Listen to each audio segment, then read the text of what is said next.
El Evangelio anunciado por Pablo. Un mensaje escrito por Emiliano Tomás. Romanos 1:16. Porque no me avergüenzo del Evangelio, porque es poder de Dios para salvación a todo aquel que cree, al judío primeramente y también al griego. Este versículo, o más bien esta frase, porque no me avergüenzo del Evangelio, juntas con otras como todo lo puedo en Cristo que me fortalece, o con Cristo soy más que vencedor, o palabras del mismo Jesús, para el que cree todo le es posible, o ¿no te he dicho que si crees verás la gloria de Dios? Entre tantas otras frases, son las frases más conocidas y en algunos sectores de la iglesia las frases más pronunciadas. Obviamente que no hay nada de malo en pronunciarlas, pero es meditar en estas palabras lo que nos da provecho espiritual, no el repetirlas como loro. Este versículo 16 junto con el 17 son, como lo ha dicho alguien, las verdades más extraordinarias jamás escritas. Ellas presentan un resumen magistral de la carta completa. Encontramos el tema y el propósito mismo de la epístola en estos versículos. Es como si el libro entero se comprimiera en estos dos versículos. Simplemente es asombroso. Y si alguien habría de escudriñarlos como debería o enseñarlos como debe ser enseñado, el tiempo y la eternidad no alcanzarían. Pero aunque es un texto maravilloso, no está sin contexto. Estos versículos son una continuación de lo que el apóstol ya está diciendo en la epístola. Está intrínsecamente relacionado con los 15 versos anteriores y es el escalón para comenzar a tratar con la ira de Dios. Tema que el apóstol profundizará bien, recorriendo toda estructura del género humano, sea social, cultural o moral. También es cierto que es como casi un crimen tomar una porción, inclusive de estos dos versículos, para exponerla sin haber antes escudriñado los versículos anteriores. Es como tomar un pedazo de torta y aunque tenga el mismo sabor que la torta entera, solo mirándolo y probando ese pedazo aislado, no nos dejar apreciar la belleza, la textura, la forma y el tamaño de la torta entera. Grandes expositores de este libro fundamental para todo cristiano han resaltado que nos apuramos en ir rápidamente a versículos como estos sin parar para escudriñar todo lo anterior, que no solamente tienen ricas enseñanzas, sino doctrinas muy profundas y exhortaciones muy provechosas. Por eso siento casi una falta de respeto al oyente el tratar este versículo sin que se haya meditado en los versículos anteriores. También pena de no tratarlos todos o no tener la capacidad. Pero quiero observar con ustedes no el versículo entero, que sería muchísimo tiempo el exponerlo, sino solo la primera frase, porque no me avergüenzo del Evangelio. Y para hacerlo, acudiremos una y otra vez a lo que el apóstol ya ha dicho en los versos anteriores, para que podamos apreciar de alguna manera, o por así decirlo, la torta completa. Quiero que veamos la importancia de esa frase, tratar de meternos en la mente del apóstol para identificar el motivo del por qué dijo esto o por qué lo escribió, que tratemos de ver su significado, su doctrina, su exhortación, su corrección, entre todo lo que la Escritura hace cuando se la expone.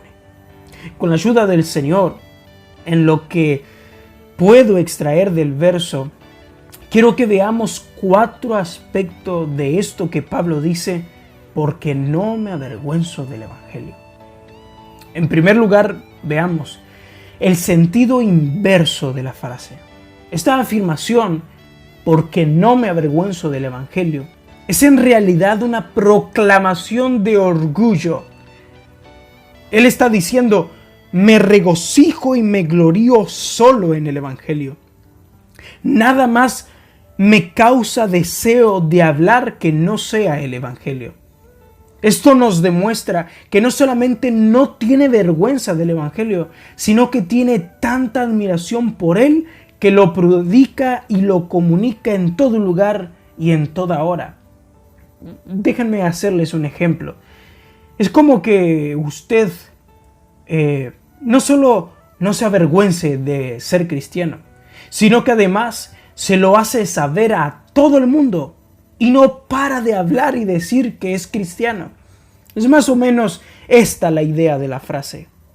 Creo que simplemente no es correcto que nos adueñemos de esta frase proclamándola, si no solamente no nos avergonzamos del Evangelio, sino que además lo resaltamos en todo momento y lo predicamos en todo el mundo. Creo que fue George Whitefield quien dijo, parafraseando su frase, que Dios me guarde de estar una hora entera con un hombre y no predicarle el Evangelio. Él mostraba una parte del verdadero significado de esta frase. Estar profundamente elevado en admiración y sentirse tan orgulloso del Evangelio que no puede en ningún momento dejar de hablar de él. Pablo dijo inclusive, ¡ay de mí si no anunciare el Evangelio! Su ay es de dolor. ¡Ay de aquel cristiano que no muestra un profundo orgullo en proclamar el Evangelio a todos! Obviamente que para esto deberíamos considerar muy exhaustivamente qué es el Evangelio, para que podamos ver si nos avergonzamos o no de él, para ver si nos gloriamos o no de él. Porque para muchos que dicen no me avergüenzo del Evangelio, en realidad no es del Evangelio lo que ellos no se avergüenzan. Simplemente no saben qué es el Evangelio y lo que creen por el Evangelio está mal. Y de eso que ellos dicen Evangelio no se avergüenzan. La palabra Evangelio es buena noticia. Es la buena noticia de Dios. Ahora bien, ¿cuál es la buena noticia?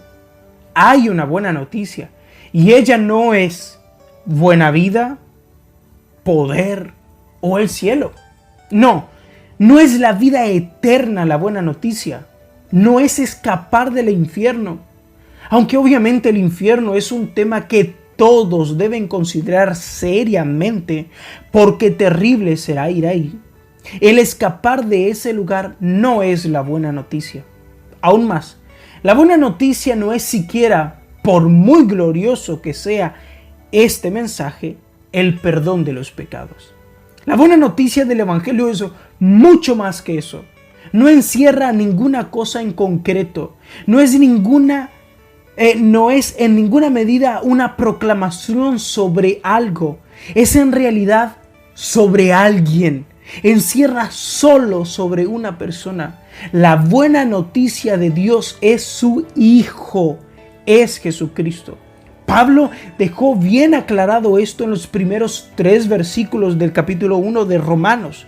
Él dice, el Evangelio de Dios que Él había prometido antes por sus profetas en las Sagradas Escrituras acerca de su Hijo. Ahí lo tiene. El Evangelio es Jesús. La buena noticia del Evangelio es Cristo. Usted notará cuánto se avergüenzan muchos evangelistas del Evangelio porque en vez de presentar solamente a Cristo y su obra en la cruz, ellos ofrecen como buena noticia una multitud de cosas. Liberación de demonios o drogas, vencer el vicio, sanidades, restauración familiar, etcétera, etcétera y etcétera. Estos son los carteles de sus campañas evangelísticas y su mensaje. Solo Cristo y este crucificado les avergüenza presentar. Solo decir a los hombres que Cristo es la buena noticia de Dios les parece demasiado bajo, entonces comunican un montón de cosas como buena noticia, además de la persona de Jesús. Obvio, ellos nombran a Dios Padre, a Jesús y al Espíritu Santo. Pero Jesús solamente no es suficiente. No tienen por buena noticia el hecho solo de que el Hijo de Dios vino en carne, nacido de una virgen, vivió perfectamente, fue a la cruz y recibió el castigo por los pecados de los que iba a salvar, que resucitó al tercer día con poder. No, ellos necesitan comunicar algo más, como las cosas que nombré, para hacer de esta buena noticia de Dios un mensaje más atrayente. Hace unos días un hombre me buscó para escuchar el Evangelio, o más bien, me buscó porque quería desesperadamente salir de las drogas y quería saber si Dios le podía ayudar a salir de las drogas, a lo que procedí a predicarle el Evangelio. Le hablé sobre la gravedad de su pecado, la condición tan baja y miserable en la que la ley de Dios lo dejó. No porque la ley era mala, sino porque Él lo era. Y le presenté a Jesús como la única buena noticia en las Escrituras. Le expuse con todas mis fuerzas cuánto necesitaba a Cristo y que era todo lo que necesitaba. A lo que me dijo: no, gracias. Yo quiero solo dejar las drogas. Si yo le hubiese presentado como buena noticia el dejar las drogas, hoy tengo seguro estaría en la iglesia. Pero aún estoy más seguro que no estaría en Cristo. El que no tiene como suma y extraordinaria noticia a Jesús solamente, no quiere el Evangelio de Dios. Está por los panes y los peces. Busca otras cosas que no es el Hijo. Sobre ellos siempre están las palabras de Jesús: de cierto os digo que me buscáis, no porque habéis visto las señales, sino porque comisteis el pan y os saciasteis. Juan 6:26. Pablo le dice a los corintios: pues me propuse no saber entre vosotros cosa alguna, sino a Jesucristo y a este crucificado. Segunda de Corintios 2:2. Solo Jesús. Esa es la buena noticia. Sobre eso Pablo no se avergonzaba, sino que encontraba toda su gloria. Es a Cristo solamente que quiere comunicar.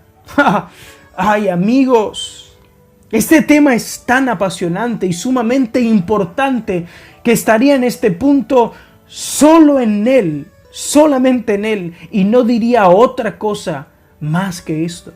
Estoy completamente convencido, porque lo veo siempre, que la evangelización que se hace en realidad no es evangelización.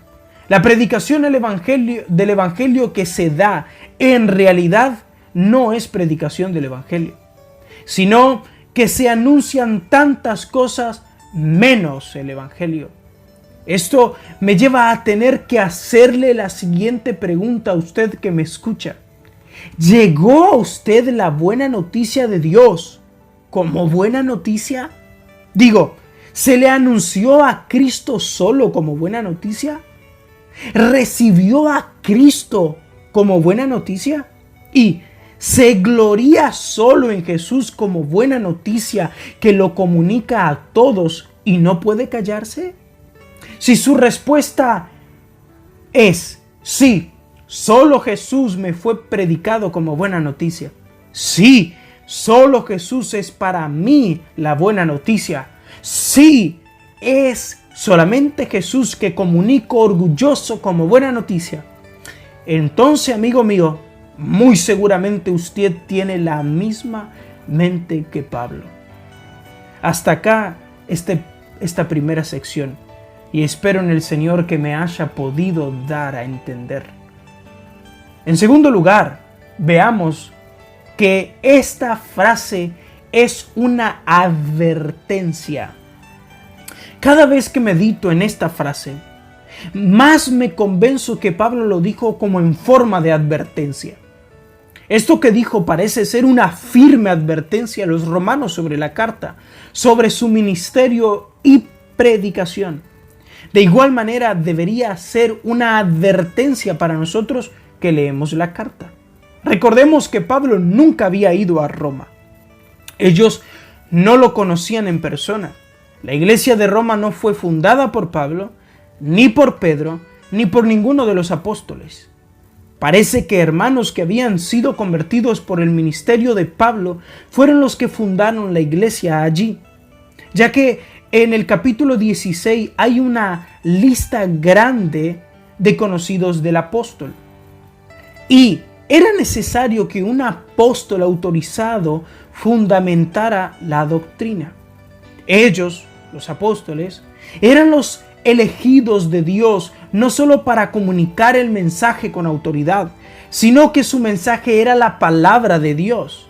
Estoy convencido que el Espíritu no solo iluminó e inspiró a los apóstoles para escribir de manera infalible e inerrante, sino que también cada vez que predicaban lo hacían de manera perfecta.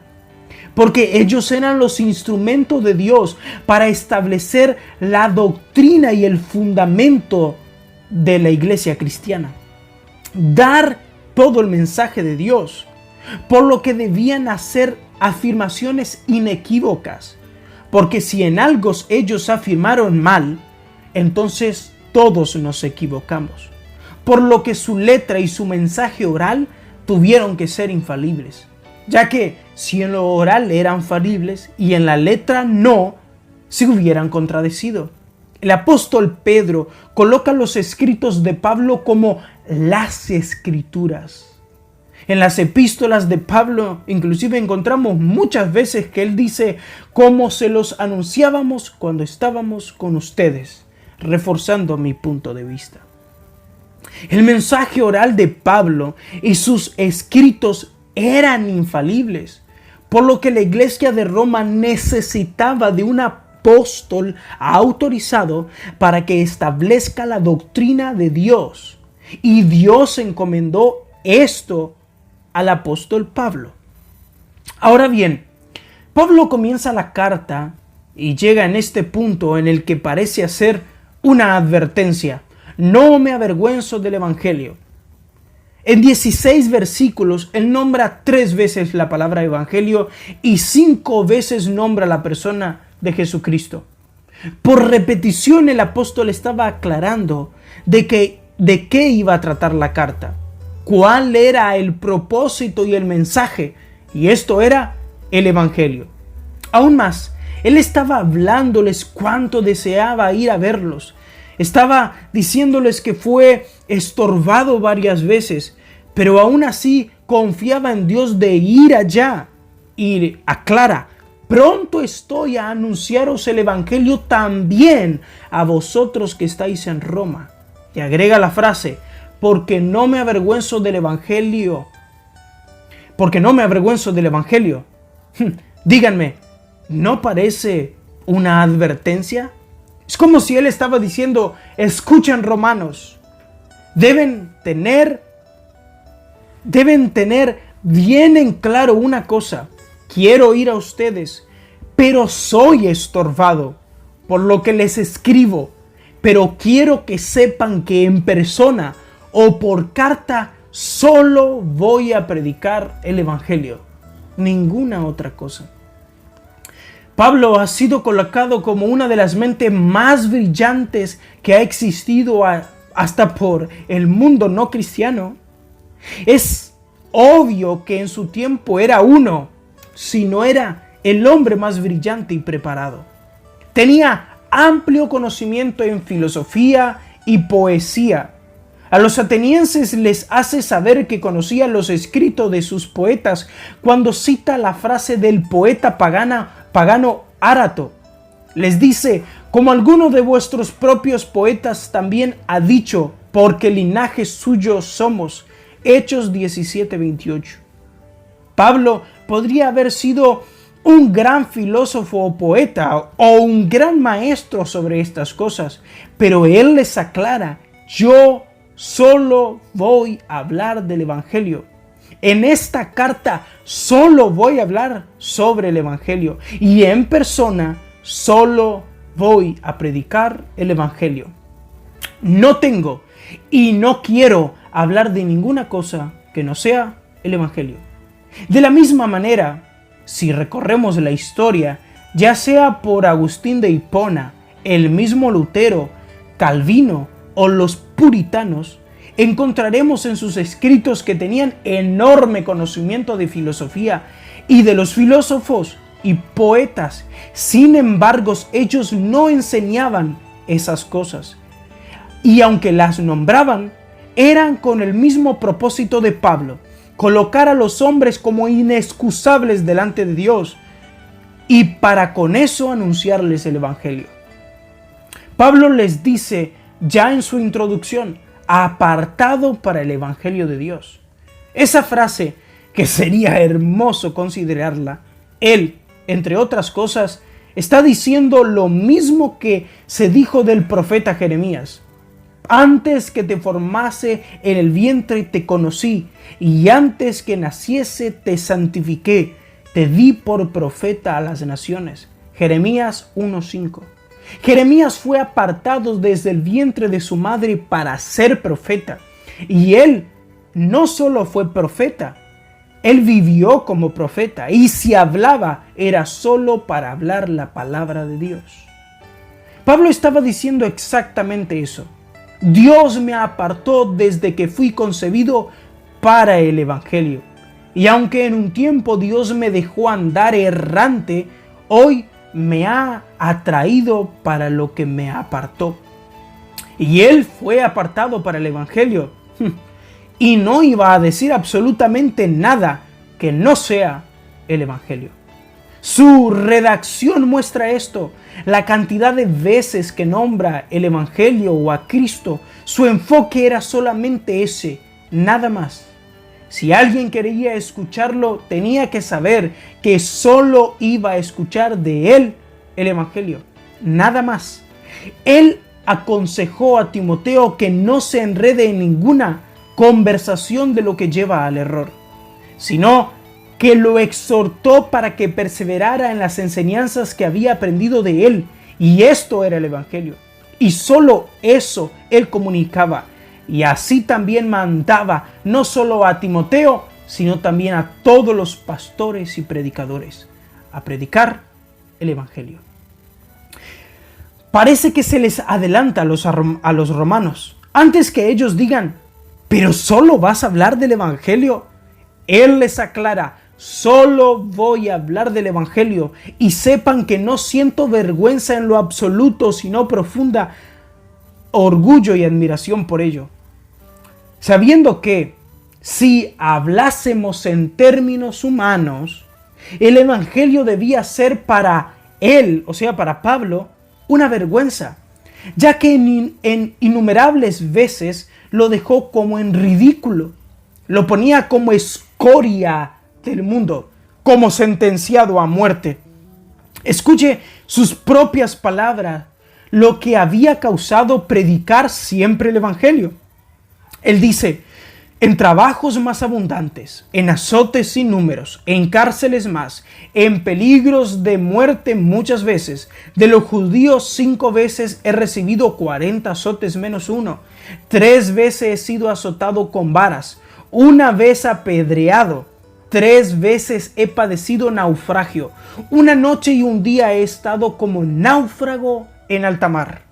En caminos muchas veces, en peligros de ríos, peligros de ladrones, peligros de los de mi nación, peligros de los gentiles, peligros en la ciudad, peligros en el desierto, peligros en el mar, peligro entre falsos hermanos, en trabajos y fatigas, en muchos desvelos, en hambre y sed, en muchos ayunos, en frío y en desnudez. Segunda de Corintios.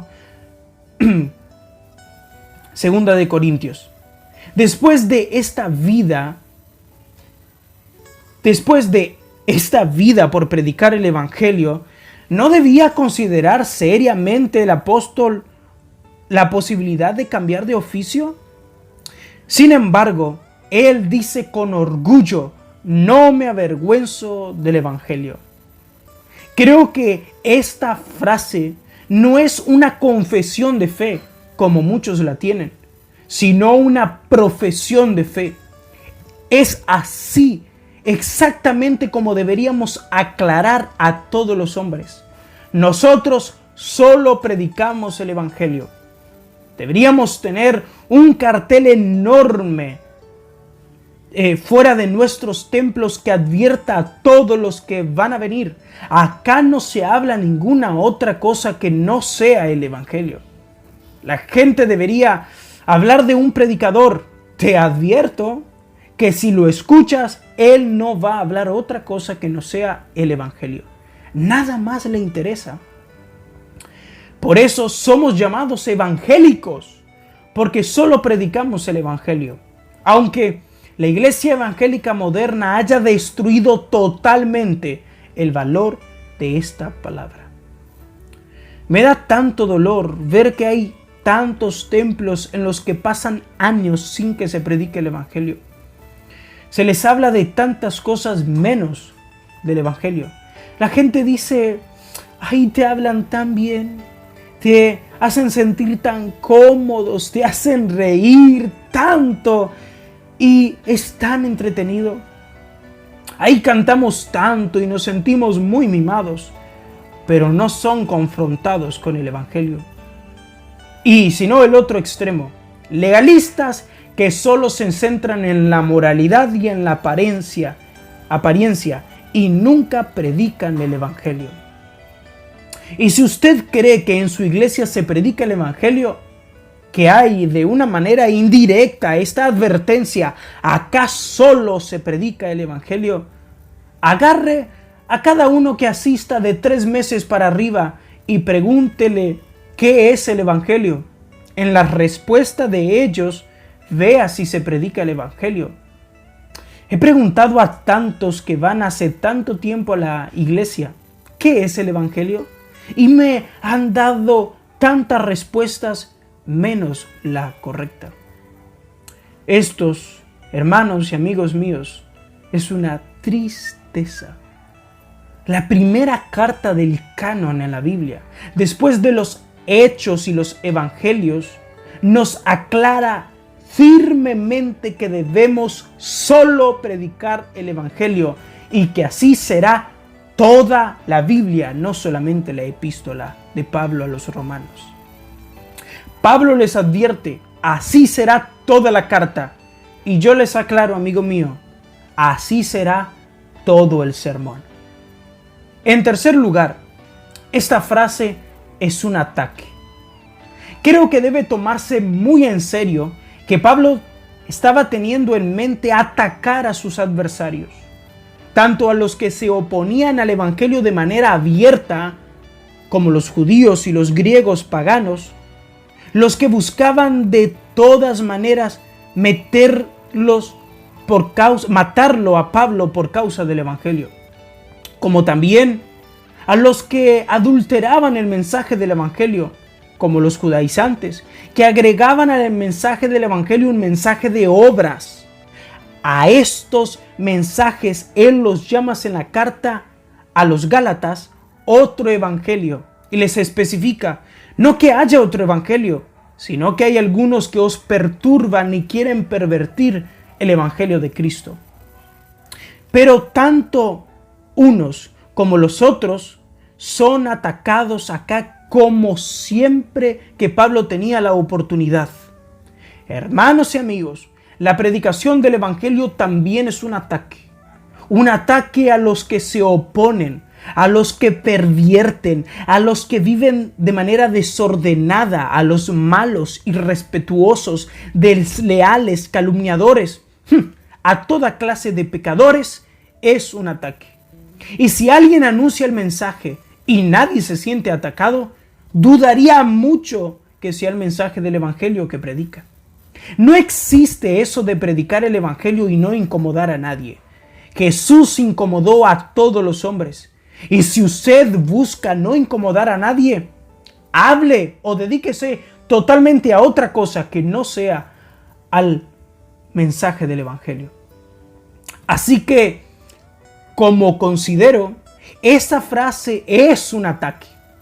Trataré con las fuerzas del Espíritu, por ende, atacar a todos los que de una manera u otra no anuncian el Evangelio.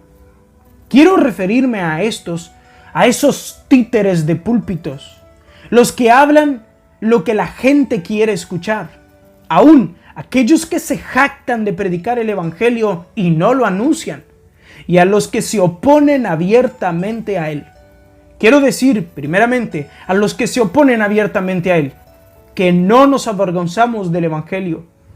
Puede ser el muy anticuado para ustedes. Puede no gustarles que se hable de la santidad de Dios, la justicia de Dios, el juicio de Dios, porque es un choque a la humanidad. Sin embargo, no nos avergonzamos de anunciarlo.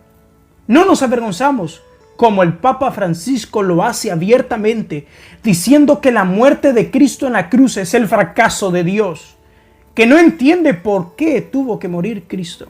No nos avergonzamos de anunciar la muerte de Cristo como nuestra gloria más grande. En los tiempos del apóstol, este mensaje era simplemente absurdo para todos, tanto judíos como griegos. Pablo anunciaba buena noticia sobre un hombre, carpintero y pobre, que no tenía dónde recostar su cabeza, que había sido ejecutado en la muerte más vergonzosa de esos días, la cruz. Fue acusado como criminal y aparentemente, y digo esto entre comillas, no pudo hacer nada para librarse de la cruz. ¿Esto es buena noticia? Simplemente parece el fracaso de un hombre, tal como lo dijo Francisco. Sí, les digo a todos los ateos y los abiertamente oponentes del Evangelio que no nos avergonzamos de presentar a Cristo y este crucificado. Es todo nuestro énfasis. A la cultura moderna, a los distintos movimientos, a los militantes gay y a la ideología de género, a ustedes no importa cuánto se opongan, cuánto luchen por destruir el mensaje, nosotros no nos avergonzamos del Evangelio como Pablo y lo proclamamos a viva voz. Quiero decirle a todos estos predicadores modernos, profetas y apóstoles actuales, ustedes que no predican el Evangelio, sino que hablan cuanto quiere escuchar la gente, ustedes se avergüenzan y son una vergüenza para el Evangelio. Ustedes no son ustedes que predican un mensaje humanista y enteramente centralizado en el hombre. El Dios de ustedes es su vientre y su bolsillo. No quiere nada más que riquezas, popularidad y poder. Ustedes son los lobos rapaces, apóstatas, los engañadores de este siglo. Ustedes son las cizañas en el medio del trigo. Los que hablan de grandezas a los hombres, de éxito, poder o empoderamiento, vida próspera, vida sin dolor, son los abiertamente avergonzados del Cristo crucificado. No solo se avergüenzan, sino que han declarado por medio de su mensaje que son enemigos del Evangelio. Y aquellos que los escuchan y siguen, creo que son tantos como ellos, si no peor. Alguno podrá estar engañado, pero el resto está ahí porque es exactamente lo que quieren escuchar. El apóstol dijo que por haber comezón de oír se amontonarán maestros que hablen conforme a la concupiscencia de sus corazones. El hecho de la existencia de estos personajes es por la gran proliferación de hombres que quieren estos mensajes. Bien lo dijo una vez Leonard Remingel: solo los que no han sido cambiados por el Evangelio son los que quieren cambiarlo. Pero aún quiero hablar de una parte de la iglesia y la predicación, que honestamente no sé cómo abordar mucho este tema, ni tampoco sé cómo decirlo, pero quiero enfatizar sobre ello. Ciertamente mucha, si no la mayoría de la predicación manifiesta un gran avergonzamiento del Evangelio. Digo, no es fiel y puramente cristiano. Siempre está siendo añadido alguna cosa. Rebajan la obra de Dios al añadirle alguna obra humana. Están siempre sumando obras de hombres a la obra de Cristo, tanto para salvación como para perseverancia. Pero enfáticamente me refiero a el anuncio de los predicadores cuando lo anuncian el anuncio de los predicadores cuando lo anuncian a los pecadores o a los no cristianos. El mensaje del Evangelio les parece pequeño y débil. La sabiduría de Dios es torpe para ellos. Presentar solo a Cristo crucificado como la expiación y el sustituto por el pecador es un mensaje pequeño. Además de esto, su énfasis absoluto es en señales, maravillas, liberación, milagros y demás que hacen a la proclamación del Evangelio. Ese anuncio es una adulteración del mensaje evangelístico. No es la leche pura de la palabra. Pablo les dice a los corintios: los judíos buscan señales, los griegos sabiduría. Evangelistas y predicadores, ustedes que cuando proclaman el Evangelio agregan maravillas, milagros, liberación, están buscando y promoviendo exactamente aquello que los judíos buscaban y por ellos eran confrontados. Los judíos decían: ¿dónde están las señales? Muéstrame las señales. Maravillas y obras extraordinarias es lo que queremos ver. ¿No fue esto lo que pedían a Jesucristo en la cruz? Le decían: si eres verdaderamente el Hijo de Dios, desciende de la cruz y creeremos en ti. A otros salvó y a sí mismo no se puede salvar. Señales es lo que buscaban. Cuando ustedes anuncian el Evangelio promoviendo las señales, se avergüenzan del verdadero mensaje del Evangelio. Porque enfatizan en maravillas y señales sin enfocarse en la obra redentora del bendito Salvador. Y los que exigen de nosotros señales y maravillas para validar el Evangelio cuando lo predicamos, o que lo desprecian porque cuando se les proclama el Evangelio no suceden maravillas que ellos esperan ver y nos acusan de falta de fe, le decimos en primer lugar que están atrás del Evangelio por los motivos equivocados. Porque en vez de venir a oírlo porque Cristo es anunciado, vienen porque desean ver cosas que exceden a lo natural. Esto es simplemente rebajar el glorioso mensaje del Evangelio, porque todo el mundo anuncia lo mismo en sus diferentes creencias y discursos.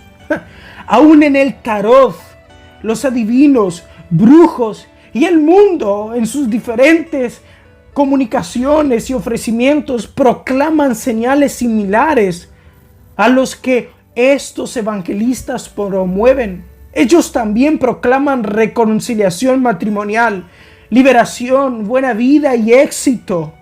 El Evangelio es mucho más glorioso que eso. El Evangelio ofrece reconciliación con Dios mediante Cristo.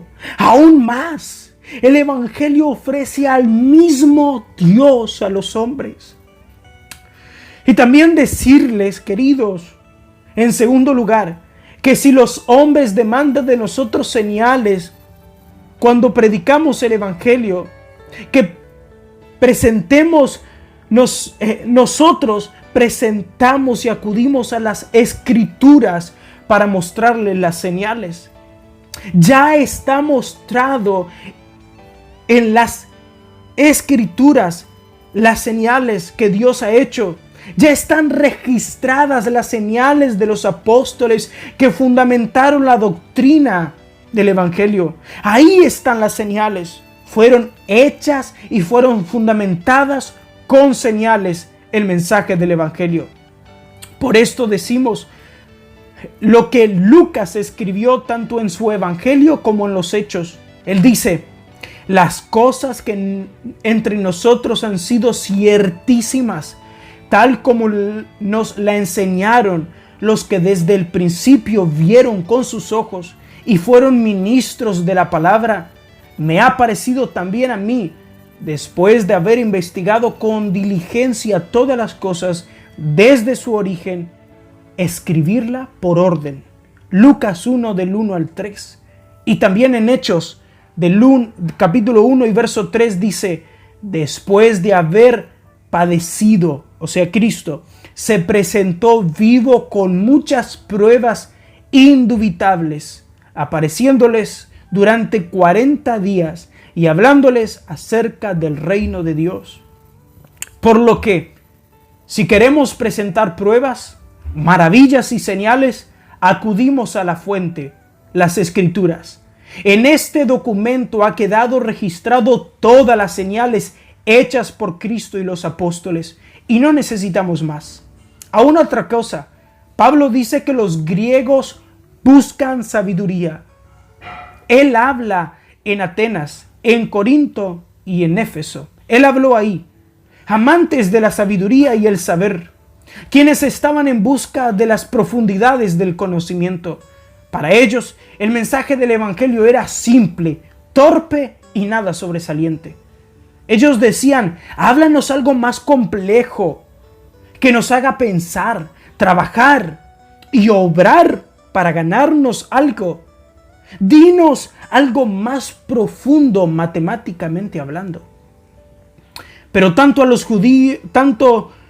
judíos que buscan señales como a los griegos que buscan sabiduría, Pablo dice: mas nosotros predicamos a Cristo crucificado. Me propuse no saber entre vosotros cosa alguna, sino a Cristo y este crucificado. Amigos, este es el Evangelio, Cristo crucificado. Y el que le agregue a eso alguna obra humana, o lo quiera hacer más atractivo con alguna señal, maravilla o liberación, lo está adulterando.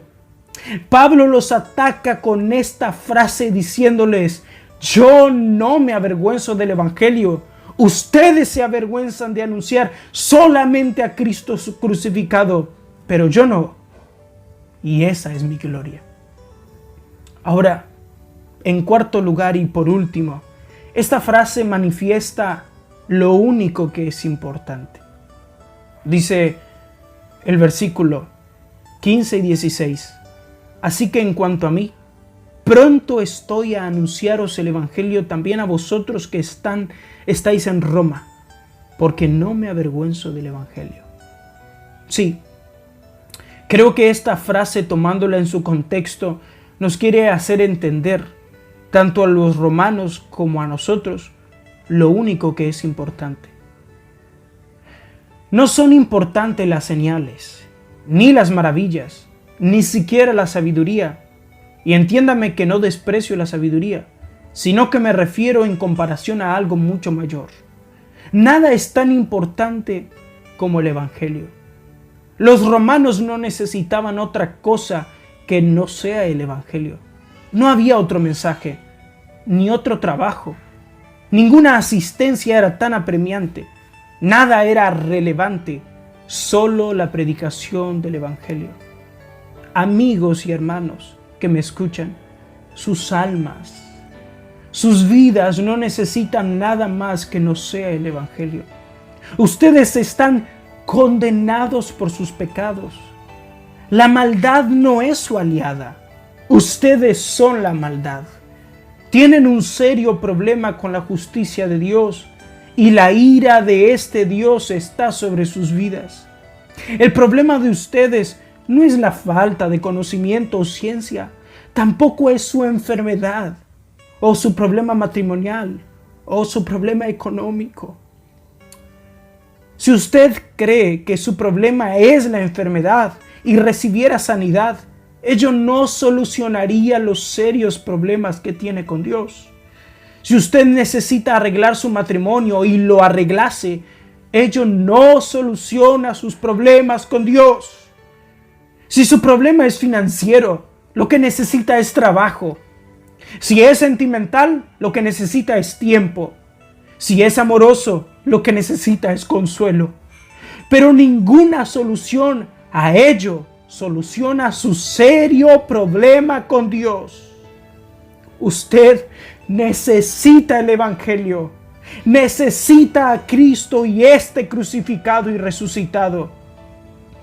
Y en esto entran todos los hombres, enfermos y sanos, ricos y pobres, poderosos y débiles, patrones y empleados, drogadictos y sobrios.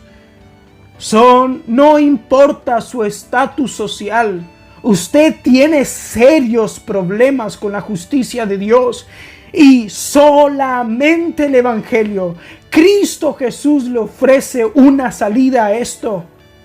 Esto es que crea en Jesucristo como Señor y Salvador. Crea que Él es el sustituto por sus pecados. O sea, que Él ha tomado su lugar en el castigo del juicio de Dios. Que crea que es malvado y está perdido enteramente.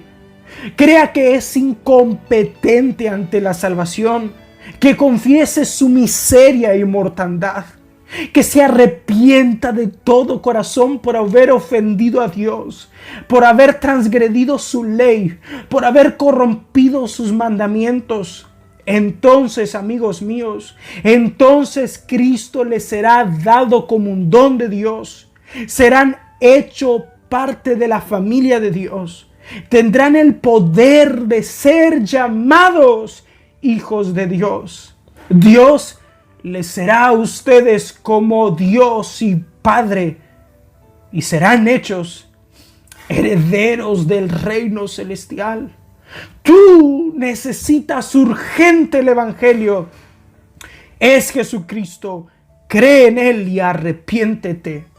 Pero aún, permítanme cerrar esto, no con mis palabras, sino con las mismas palabras del apóstol a los Corintios en su segunda carta, capítulo 4. En la versión de las Escrituras, Dios habla hoy, para que veamos que no necesitamos nada más que no sea el Evangelio. La Biblia en 2 de Corintios, capítulo 4, del versículo 1 al 18, dice así: por eso no nos desanimamos, porque Dios en su misericordia nos ha encargado este trabajo. Hemos rechazado proceder a escondidas, como si sintiéramos vergüenza. Y no actuamos con astucia ni falseamos el mensaje de Dios. Al contrario, decimos solamente la verdad. Y de esta manera nos recomendamos a la conciencia de todos delante de Dios. Y si el Evangelio que anunciamos está como encubierto por un velo, lo está solamente para los que se pierden. Pues como ellos no creen, el Dios de este mundo los ha hecho ciegos de entendimiento, para que no vean la brillante luz del Evangelio del Cristo glorioso, imagen viva de Dios. No nos predicamos a nosotros mismos, sino a Jesucristo como Señor. Nosotros nos declaramos simplemente servidores de ustedes por amor a Jesús. Porque el mismo Dios que mandó que de la luz brotase la oscuridad, es el que ha hecho brotar su luz en nuestros corazones, para que podamos iluminar a otros, dándoles a conocer la gloria de Dios que brilla en la cara de Jesucristo. Pero esta riqueza la tenemos en nuestros cuerpos, que es una olla de barro, para mostrar que ese poder tan grande viene de Dios y no de nosotros. Así, aunque llenos de problemas, no estamos sin salida. Tenemos preocupaciones, pero no nos desamparamos. Nos persiguen, pero no estamos abandonados. Nos derriban, pero no nos destruyen. Cualquiera que veamos, donde quiera que vamos, llevamos siempre en nuestros cuerpos la muerte de Jesús, para que también su vida se muestre en nosotros. Pues nosotros, mientras vivimos, nos vemos expuestos a la muerte por causa de Jesús, para que también su vida se muestre en nuestro cuerpo mortal. De ese modo, la muerte actúa en nosotros y en ustedes la vida. Las Escrituras dicen: tuve fe y por eso hablé. De igual manera, nosotros en esa misma actitud de fe creemos y también hablamos. Porque sabemos que Dios, que resucitó de la muerte al Señor Jesús, también nos resucitará a nosotros con Él, y junto con ustedes nos llevará a su presencia. Todo esto ha sucedido para bien de ustedes, para que, recibiendo muchos la gracia de Dios, muchos sean también los que den gracias para la gloria de Dios. Por eso no nos desanimamos, pues aunque por fuera nos vamos deteriorando, por dentro nos renovamos día a día. Lo que sufrimos en esta vida son cosa ligera que pronto pasa, pero nos trae como resultado una gloria eterna mucho más grande y abundante, porque no nos fijamos en lo que se ve, sino en lo que no se ve, ya que las cosas que se ven son pasajeras, pero las que no se ven son eternas. Amigo y hermano, la necesidad más urgente de los romanos, los corintios y la nuestra es el Evangelio. Amén.